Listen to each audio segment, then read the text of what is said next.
The hour each December, the New York Times Magazine devotes its final issue of the year to remembering some of the lives we lost over the past 12 months. The edition usually focuses on notable artists, innovators, and thinkers. But this year, the Times went into a new direction.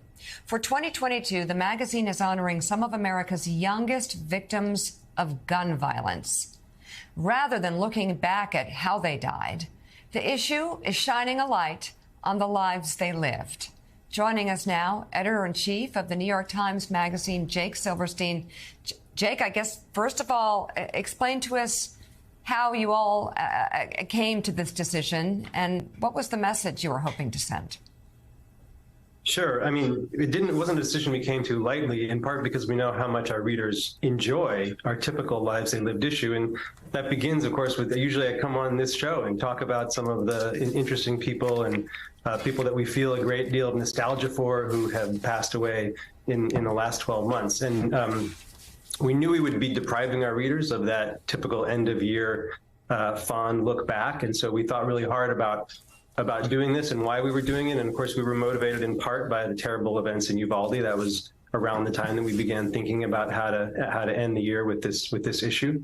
And what struck us is that as much coverage as those horrible school shootings tend to get, and obviously they're horrific and terrifying, they do represent less than 1% of the gun deaths suffered by children in the United States every year. And so we thought maybe we need to take this opportunity to spread the lens a little wider and show people the full context of that epidemic. Well, and Jake, also such an important time now as we've just passed the 10-year anniversary of Sandy Hook and that tragedy. As kids had gone to school, just like this Friday for a lot of kids, the last Friday before their holiday break, it seems, though, that the pace has quickened. And I'm so glad you brought up the point that these high-profile tragedies in Uvalde and Parkland and Sandy Hook just tear our hearts out. But all too often, we ignore one death after another death after another death that happens. Reverend Al always tells us about the funerals of 2-year-olds shot in crossfire in New York, stray bullets. I mean, talk about that, how it is just, it's never ending, whether the media is focusing on it or not. Yeah, well, I mean, 19 children killed in Uvalde. That's happened 4 times so far this year in Philadelphia. There's lots of places where gun violence, as you say, is happening at a kind of drip, drip, drip cadence in communities where it's just an omnipresent fact of life.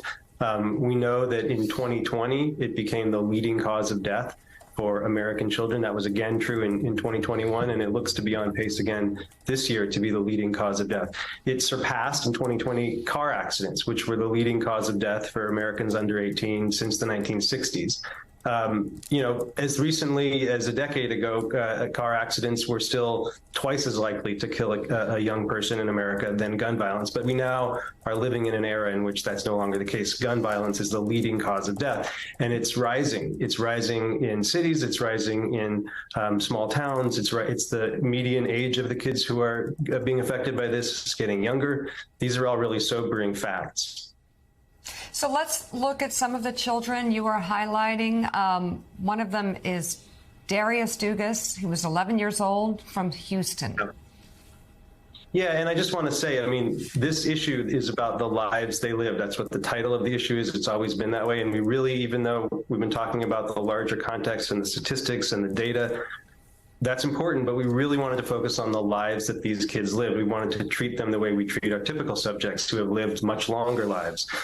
Darius was an 11-year-old boy who died this year. Our write-up about him, our profile about him, focuses on a trip that his family took to Breckenridge, Colorado, a winter trip where they got to go as a family on a rare vacation where he was just delighted by the hot tub in the snow. Everybody knows how exciting that can be to sit in a hot tub while the snow is falling on your head. And it was the first time he'd ever had a chance to do that. And it was just, a magical moment. And we tried to capture that moment in his life.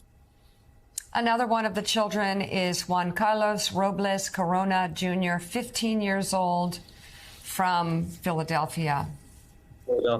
Yeah, and he was a kid who was a really hard worker. He worked with his mother in an Auntie Anne's kiosk. You see a picture of it there in the Fashion District Mall in Philadelphia. He was saving up to buy a vending machine. He had a bank account at the age of 14. He was inspired by his mom, who was also a very hard worker, and it was just trying to build a successful life. He was very focused. That's what everybody said about him. Jake, some of the ages on these are just devastating. They all are devastating, of course, but you look at a 5-year-old like Levante Williams. Tell us more about him. Yeah, I mean, again, we're just, all of these kids, we're trying to find a story that would really bring them to life. And in the case of Levante Williams, it was a story of his baptism, which tragically happened the day before he was killed in an accidental misfire.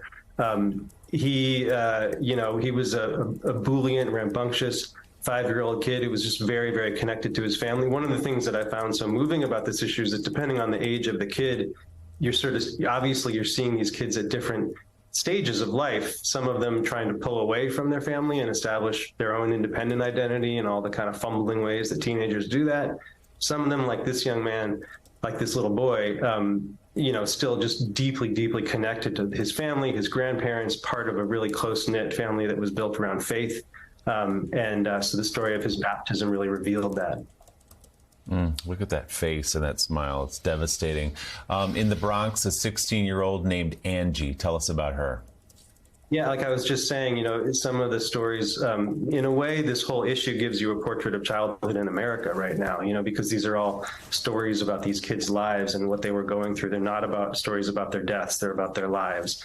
In the case of Angie Yambo, she was a really kind and generous and wonderful young woman who struggled with anxiety. That was one of the things that people told us about her, that she struggled with anxiety and shyness, but she was also a girl who had big ambitions and ideas about the future and life that she wanted to lead. And our story is about her Sweet 16, which was a big party that she initially was hesitant to have happen because she was, I think, nervous and maybe felt a little shy, but she overcame that. And the story, the short little profile of her is about her overcoming that shyness and really just like leaning into having this very over the top, glamorous Sweet 16. You see some pictures of it, and what a successful night that was for her. This is really beautiful and really powerful. The Lives They Lived issue is out now. Editor-in-Chief of the New York Times Magazine, Jake Silverstein, thank you very much for sharing it with us. Thanks so much, Jake. Having me on. Appreciate it.